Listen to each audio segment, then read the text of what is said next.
Hello everyone! Welcome to another episode of Let's Have Renaissance with the Datekeepers. Thank you so much for joining us today. We hope you're enjoying your day wherever you are. I am Ito Otini. And I'm Makaya Utini, and today we're speaking with Spencer Sutton. Spencer studied art and religion at Connecticut College and now supplements his artistic practice by working as an illustrator and web designer.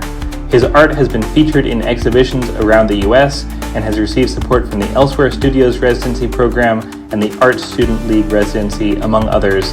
He lives and works in Brooklyn.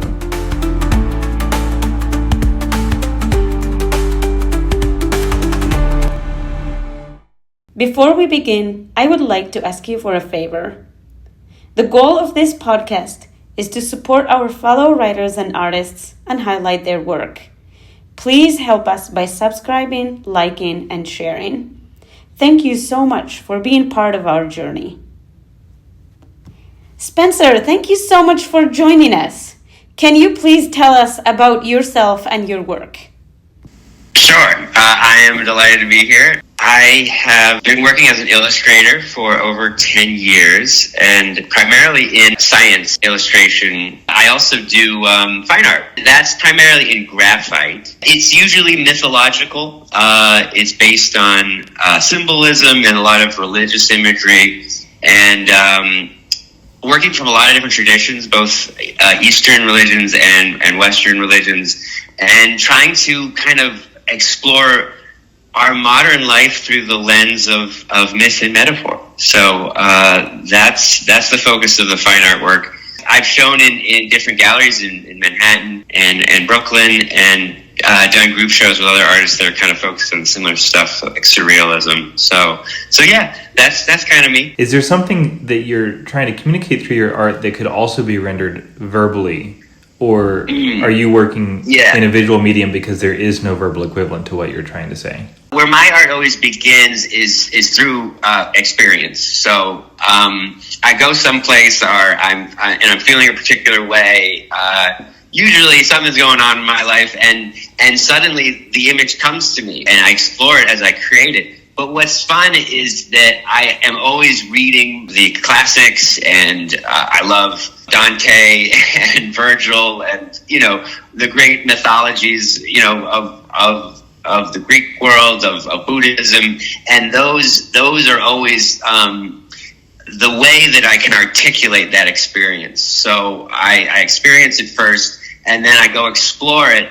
And I studied religion in college, and so that's where I started with all these myths. But I always find a great analogy in the great religions to express whatever it was I was feeling at the time. So I think that's always what I'm doing, and how I approach it through a narrative lens. I don't think I could ever create art that wasn't sort of based on storytelling, because I guess that's not the way my mind works. But yeah, it's always informed by the stories and sometimes music. And music can sometimes be telling those same stories. It's amazing how culture is always kind of this cyclical thing, referencing back to things that happened before. So you can have a modern folk song, rock song that will have those elements in it, and it really captures it. So yeah, that's how it works. I mean, even there you've got the myth of the eternal return, right?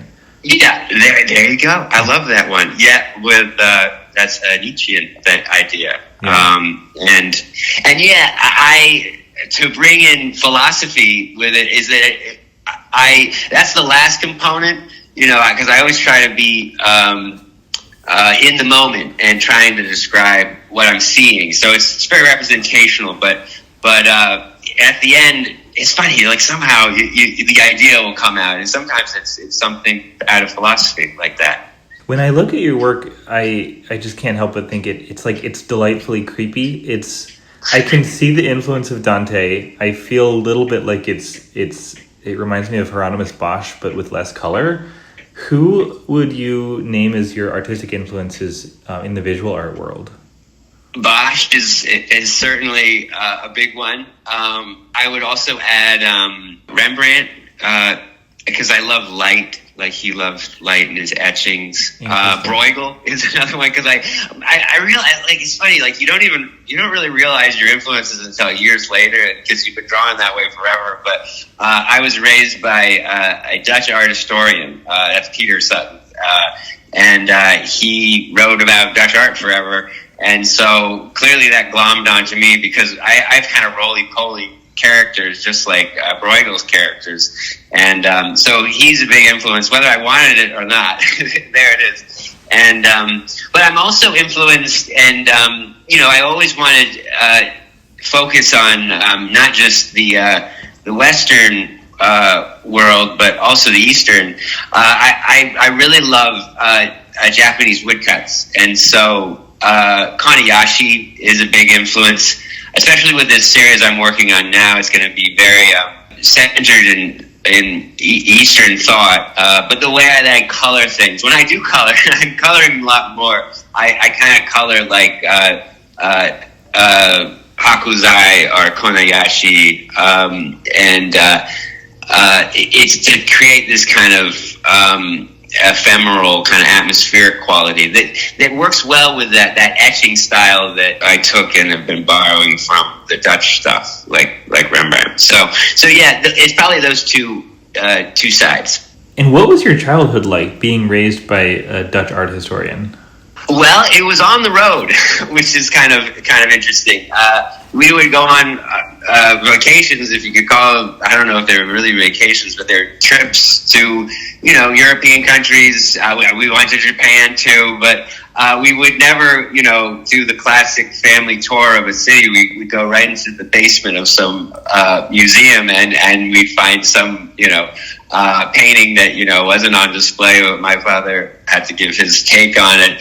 It was interesting. He ran a number of museums on the East Coast, and so I've been to a lot of openings, and I know the art world pretty well through that. When did you start making art? When did I start? I started with Sonic the Hedgehog and Star Wars characters, and have been doing it ever since kindergarten, I think. It's always been a retreat for me in a way, because I was never terrifically good at school. I don't know, I had troubles early on with school, and I was always good at art, and so this was a way that I kind of figure this thing out. So yeah, I think it was an early way of expressing myself where there were other areas where I couldn't do it, and when the other areas, caught up and I became an adult, I kept with the art. Is there a piece of art that, you look back at and it makes you laugh at yourself, or, when you were a beginner? Oh, yeah. And I knew, no one can see those. But yeah, there's plenty of that. It's funny, like my parents actually just moved. They left New York and they went to Rhode Island, and so I was able to go into the archive of those. And boy, I packed up everything else before going into this box that I know I had my old drawings, and I went in there like wincing as I do that. I was a quirky kid, and I was much more surreal then. But like, it's funny, like back when you're a kid, you're I don't know. It was a little too wild, I'm like, I don't know. I kind of laughed at it, like, I was really trying to make a statement out of this stuff, but it was just kind of quirky and like, fishes flying out of the sky and punk rockers running into like Greek colonnades. I don't know what it was. That sounds awesome. I don't know why you're wincing. That sounds amazing. Maybe there needs to be a retrospective, a well-edited retrospective of the teenage Spencer. No one would understand it, but at the very least, you could turn it into like an illustrated children's book or something. I mean, that sounds amazing. I want to see that. I don't think you have anything to be ashamed about. Well, thank you. Yeah. Well, that's the weird thing is like, I don't know, eventually you grow up and you look at your art with kinder, older eyes, but, maybe you're being a little bit too fair. I don't know. But it's yeah, it's interesting how hard it is to really be objective about your own stuff. So, but I think it was all right. Anyway, that's my verdict. Yeah. So you mentioned a lot of literary influences, and in particular mythology, and I'm curious, do you have are there any touchstones in contemporary literature that you see as carrying on those traditions, those mythological traditions that are still inspiring you and serving as a wellspring? Or do you see other ways, non-literary ways, in which mythology from the ancient era or the medieval era is manifesting in contemporary life that you use in your work? Like, how do you see those mythological tropes and motifs showing up around us today? There's not... our culture doesn't seem to embrace myths as clearly as ones in the past have, I think. But what's interesting is that you can really see, you have the concept of the hero's journey, the Joseph Campbell idea, and you kind of never escape from it. And I think that there have been attempts to escape from it, and I think that sometimes it really either works terrifically or it falls short. But even Harry Potter is about finding your way and trying to be authentic and courageous, having faith, that you can do it, and you fight the monster Voldemort, and you return, and you tell everybody what you learned. I didn't grow up reading the Aeneid. I watched Star Wars, and Star Wars I think was probably my first inroad into all of this. What is your advice for people who have not read any classical literature or mythology? I always encourage people to dive into the classics again and to return to mythology, because it's amazing. It can help you with your own struggles, because you realize, like, oh, well, King David went through this before in the desert, and he came out all right. So yeah, it can be really encouraging, and there's entertainment that is less dark and more fun, and that has its place. But you also want difficult art that deals with people who've gone through really scary situations, because you might find yourself in that situation. Or scary people. Like, the thing about scary people is, like, sometimes you can't really explain it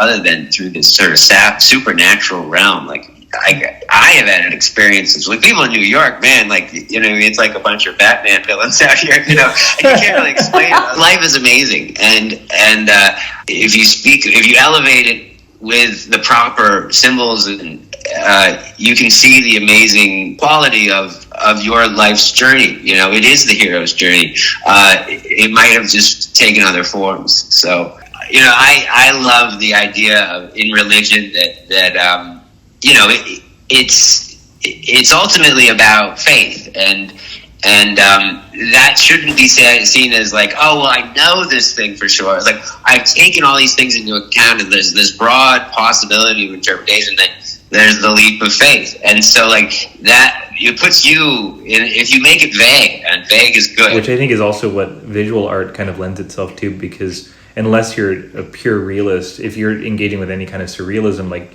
your work does, you can see so much in the work, and then it's up to you to decide what's significant, which dots you put together and which ones are just background. Then you allow people to make that jump, and it's like, oh, well, this is now what I see, this is what I believe, because it won't ever be apparent, and life is not apparent, it's filled with this interpretation. So if you leave people with the possibility of making the interpretation, then they can make that conclusion, that very important jump for themselves. So, yeah. So many of us are so uncomfortable with that, because we've been shepherded through however many years of formal education in a school system that has very standardized expectations. I won't say strict, because they're often not very strict at all, but we're sort of taught to know what the test is going to be and just study for the answers, and we're not really ready. Absolutely. Even for art that pushes us to think about the ambiguities of life, much less life itself. I mean,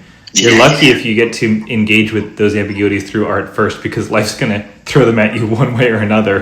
Right. Good to be prepared. And, life is not like a standardized test. You don't always find, Jeffrey, counting the peanuts and it all adds up to this amount or else you're wrong. That story doesn't usually come up. It's usually something a lot more unclear and big, and you got to make the jump. You got to make a choice.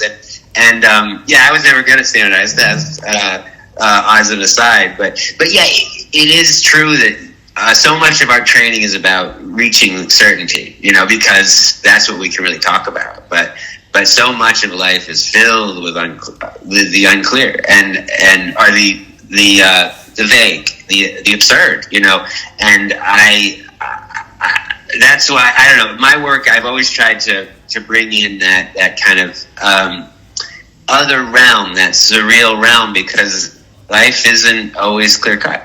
Maybe that's why we're artists. And I actually love that when life is unpredictable, because then I can, get excited to see what is it that I will solve tomorrow or next year or whatever. If I were given a book and be like, okay, this is your next week, and I'm like, ooh, I might still go. This is where you're supposed to end up in the corner office, and you work through these things, and then you get there. But yeah, I think that's where, life is about faith, and you have passion about faith because it's about that area of uncertainty, and yeah, so. This might be one of those questions that really you can't give an accurate answer to until 10 years on, but I'm just curious what you think now. Where would you say you're at in your hero's journey at the present moment? That's a good question. Well, Jung said that, we have a problem in the West because Jesus, he died in his early 30s, and, I'm in my mid-30s, and so, Jesus, you have a complete story, birth, childhood, at least some of his childhood was represented, but then his adulthood, like he's presented his ministry and so on. But I think that, and Jung was interesting in that he talks about the midlife crisis, like that, and I'm closer to that one, is the midlife crisis. But I think that what's good about being at the end of your journey, at least that first journey, is that you could become more interested in authenticity and seeing where after you've explored all these things, now what do you want to choose to go towards, And I want to try to become, more consistent in my artistic practice. I have a lot of work that I've done, and not all of it is, it doesn't never feel like me. Sometimes I'm like, oh man, who made that one, And so I like that in this era, I understand what I like about myself, and there's less of guesswork, and maybe in my midlife crisis, I realized that, this is what I want to be, and I think I'm feeling more comfortable than when I was in my 20s, when I was lost out in the desert with, the young King David or something like that. So anyway, I hope that it'll be more about solidifying what I learned.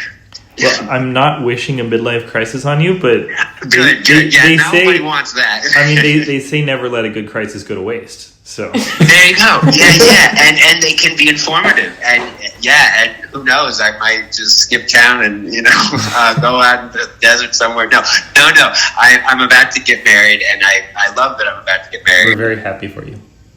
Thank you. Do you have anything else that you would like to add? I think what I'm discovering now is that there's so much advice out there on how you should be, and it really is. I always took criticism and comments about my work kind of too seriously.